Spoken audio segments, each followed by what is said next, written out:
ত্রিনেত্র থাকে মায়ের দুই নেত্রের মাঝে, আনন্দময়ী সেজেছে আজ মহারানীর সাজে। জয়মাতারা, কেমন আছেন সবাই? আশা করি সকলে ভালো আছেন। এখন বাজে সন্ধ্যে 7টা, চলছে মায়ের সন্ধ্যারতি। ভক্তরা এলইডি স্ক্রিনের সামনে বসে মায়ের সন্ধ্যারতি দর্শন করছে। এরপর মায়ের সন্ধ্যারতির পরিসমাপ্তি ঘটল। আর এই হচ্ছে আমাদের জগৎজননী মা উগ্রতারা। আপনারা মায়ের ভালোভাবে দর্শন করুন, নিজেদের মনের কামনা বাসনা মায়ের কাছে জানান। মায়ের এই অপূর্ব রূপে দর্শন করার পর কমেন্ট সেকশনে জয় মাতারা লিখতে একদমই ভুলবেন না। অপূর্ব সুন্দর সাজে আর সাজানো হয়েছে মাকে। আজ এক দাদা সন্ধেবেলায় মাকে একটি শীতল ভোগের থালা নিবেদন করছেন। সন্ধ্যারতির পরিসমাপ্তি ঘটলে এক এক করে ভোগের থালা নিয়ে যাওয়া হলো মায়ের কাছে। মায়ের কাছে দাদার ভোগ নিবেদন করে নিয়ে এলাম দোকানের মধ্যে।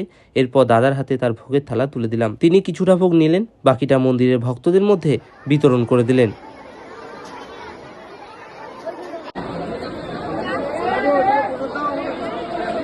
এবং মন্দিরের অন্য প্রান্তে এখন ভক্তদেরকে বসিয়ে মায়ের সন্ধ্যার ভোগ খাওয়ানোর প্রক্রিয়া চলছে।